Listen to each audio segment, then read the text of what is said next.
Hello and welcome everybody to NMB Solutions simplifying compliance processes for D365 users. My name is Jason Chung. I am Director of Technical Services. I have been with NMB since 2013. Very recently have celebrated my 9th year of dedication to NMB Solutions.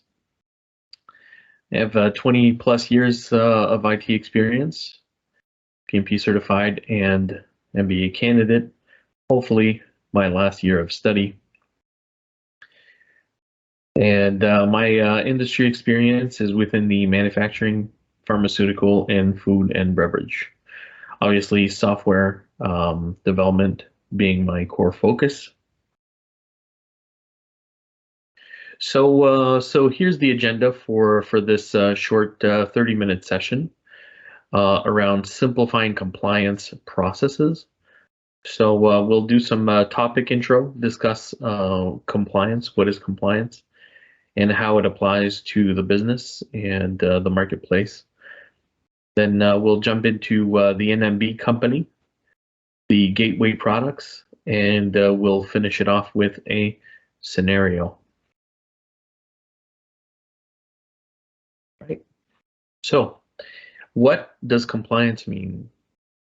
Well, it means acting in accordance to a standard. So more specifically, supply chain or regulatory compliance within an organization is the ability to comply with rules, regulations, laws, and policies issued by external governing entities, such as state, federal, and international representatives.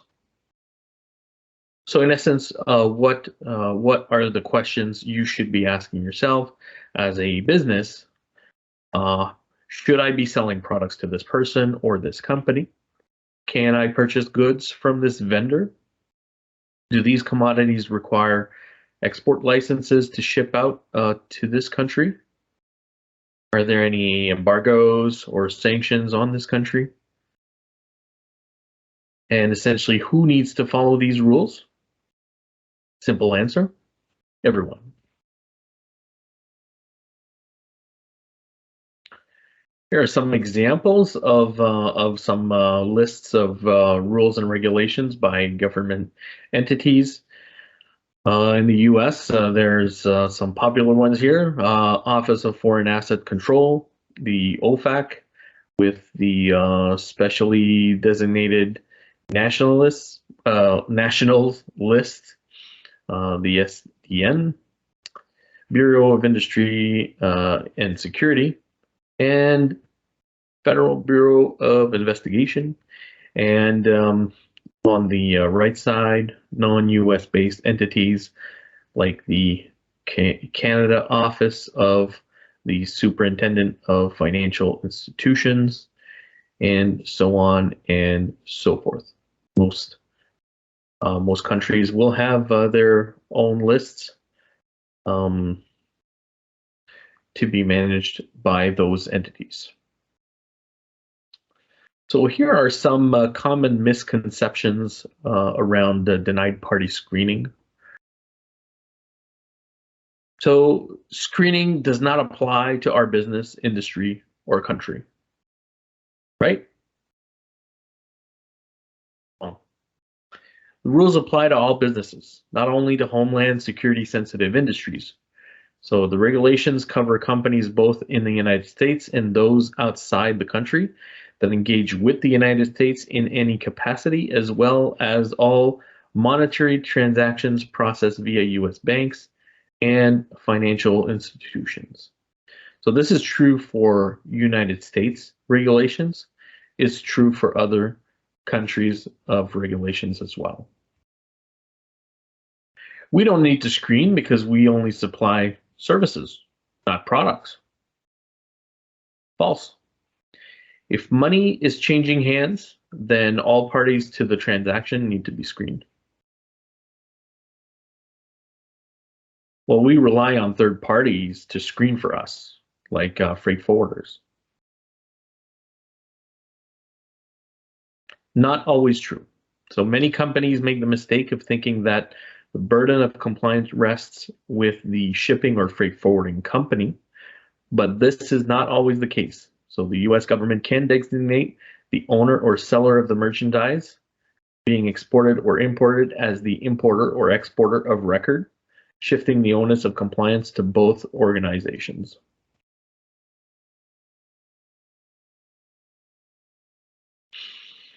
Our company operates domestically, so screening is not required.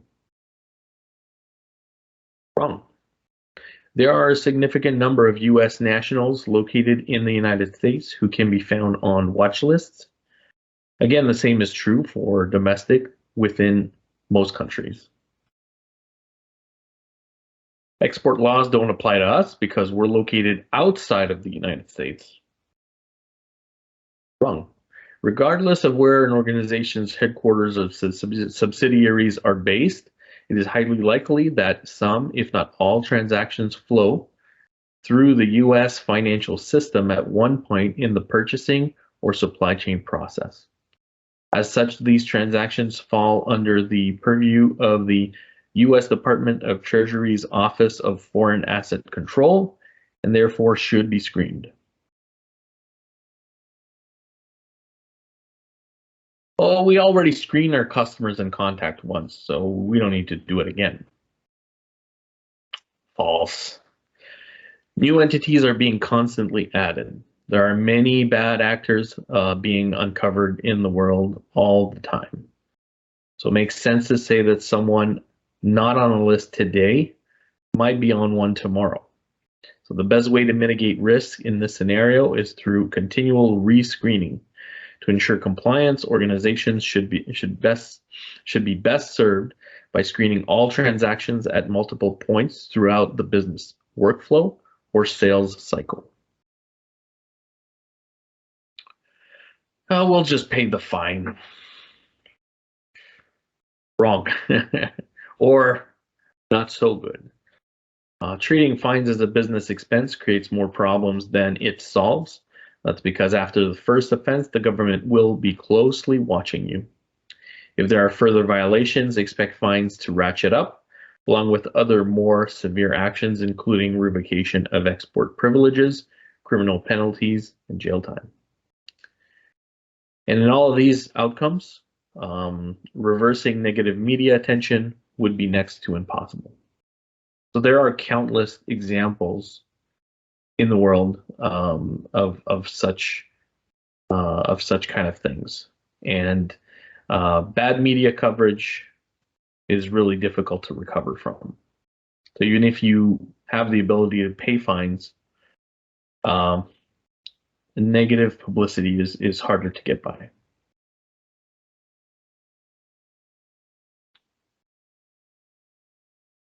So possible consequences of being found in violation. So you can see on the right, fines for administrative cases can go up to $250,000 or twice the value of transactions.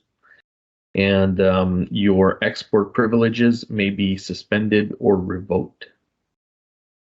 And on the left side, you can see from a criminal offense, you can be fined up to $1 million per violation, and possibly convicted and sentenced up to 20 years in prison. So here are some very recent fines and settlements. You can see here Airbnb settled for $91,000 with apparent violations to Cuban assets control regulations. And in yellow, you can see payments related to guests traveling for reasons outside of OFAC's authorized categories, as well as failure to keep certain required records. This next example is not a company, it's an actual individual. Was charged $133,000 for violations to Iranian transactions and sanctions regulations. So you can see in yellow here, accepted payments in the United States on behalf of an Iran-based company selling Iranian origin cement clinker to another company for a project in a third country. So even as an individual, you must still abide by these various rules and regulations. And lastly, Amazon.com was fined 134,000, and you can see in yellow here as a result of deficiencies related to Amazon's sanctions screening processes. So they essentially sold goods and services to countries of Crimea, Iran, Syria.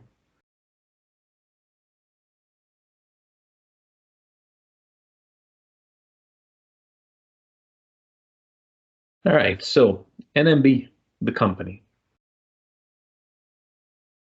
So NMB has been in the industry for over 24 years, servicing Microsoft, the Microsoft community, initially as a implementation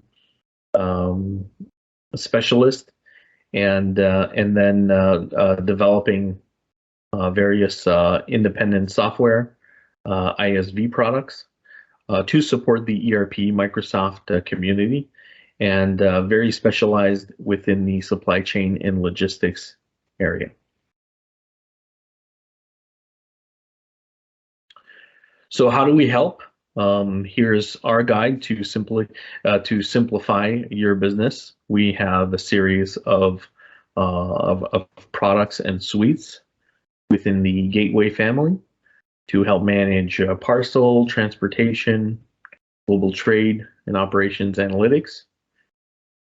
We offer optimized deployments and customer support. The 3D implementation process is a proven method developed over the past decade to ensure to meet your business goals and stand ready for the future. So it's a multifaceted and flexible approach that adds resiliency to your operation and deals with change management. So it's a three-phased approach for discovery, design, and delivery.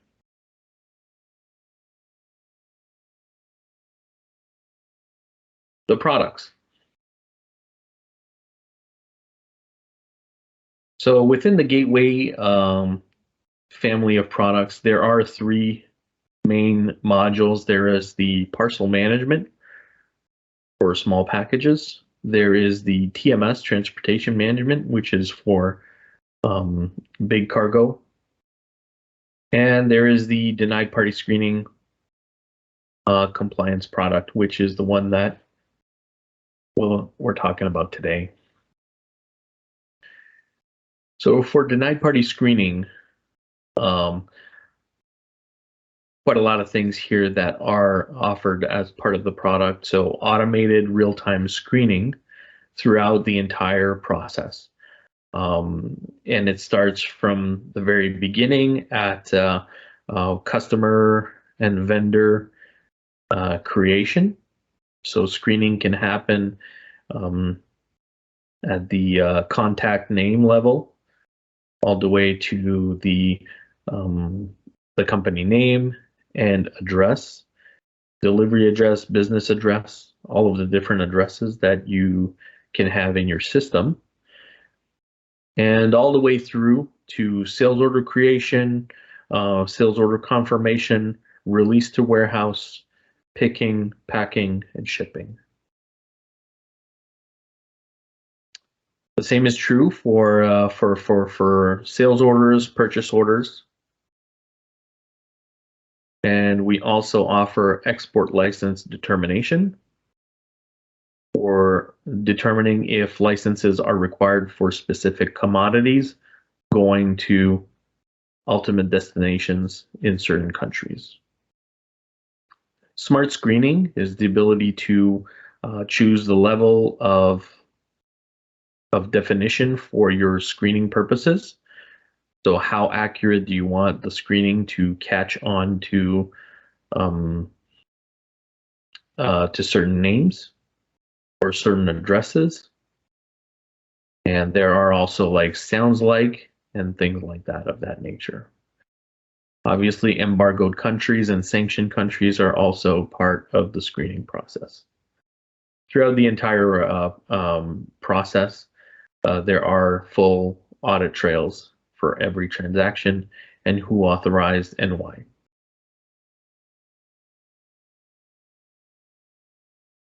All right, so we're going to go through a scenario here. And the scenario that we've chosen to present is the sales order creation scenario. So I present to you Alicia, customer sales rep. Her job is to create new customers, new prospects, take in orders, create sales quotations, and do all of these things on the phone with customers or through the different platforms that are offered to her. And on the right, we have Benjamin, who is a compliance officer. His role is to ensure that the company remains compliant with all of its different rules and regulations that it needs to abide by. So for the sales order creation screening scenario to be something that we can do, we first need to start enabling the module. So we need to make sure that the outbound workflow is enabled and that automatic screening for sales order creation is turned on.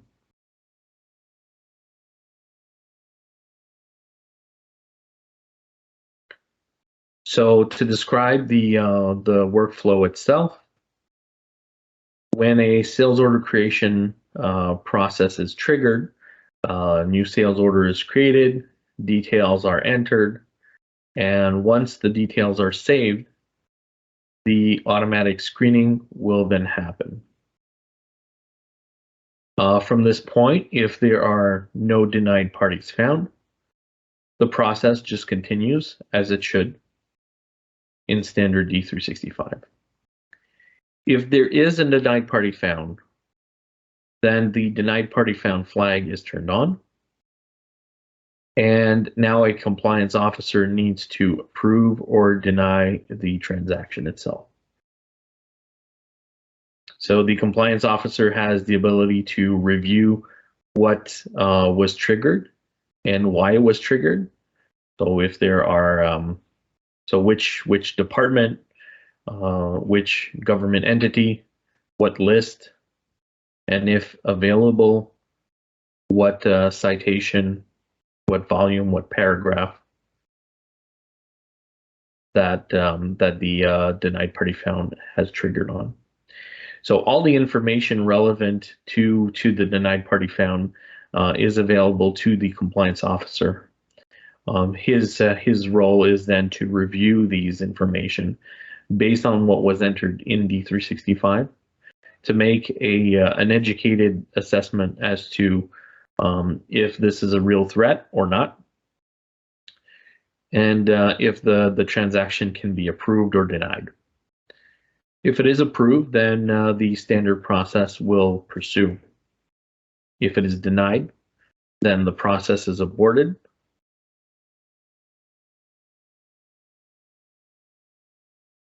And the concerned parties are notified.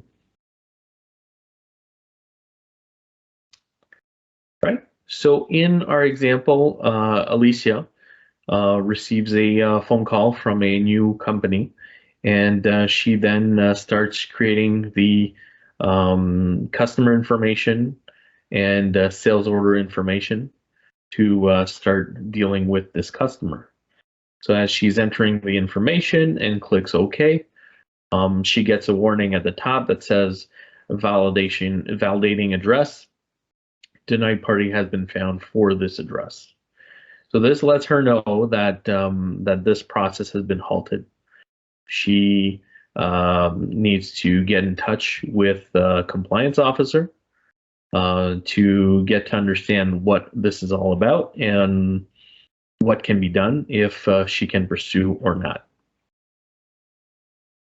On the other hand, Benjamin receives a notification letting him know that a new denied party found has been triggered. So he has the ability from his My View screen here to take a look at all of the outstanding denied party found screenings that need to be looked at. He's not the only compliance officer in the building, but he's been contacted by Alicia, who's concerned about this alert because from her conversations with the customer, looks like this would be a very lucrative customer that's looking to place a lot of orders. So they both come to terms that from Benjamin's perspective, he needs to look into further these the night party found warnings so that he can make a proper assessment. But from Alicia's perspective, she has a lot of data to enter because they're placing a lot of orders. So they've come to an agreement that that Benjamin is going to temporarily approve the transactions so that she may pursue her sales order entry for this customer. But this also means that transactions will not go forward. They will not be, the sales orders will not be confirmed. They won't be able to be confirmed or released to warehouse and further processed until Benjamin has fully investigated and determined if yes or no, this is a denied party. So based on that agreement, Benjamin will then go to the approval process, provide a temporary approval process status, and provide a reasoning of investigation in progress. And he will add additional comments around why he has provided a temporary approval on this process. This gives the go-ahead to Alicia to pursue her sales order creation, which satisfies her needs, and it removes the stress and the time constraints from Benjamin to do quick investigation because there is a lot pending in terms of sales orders creations. So for him, that temporary approval gives him the latitude of doing a really full investigation around what this denied party was about, without having the stress of knowing that there is somebody in the customer sales representatives waiting on him to be able to continue entering in orders.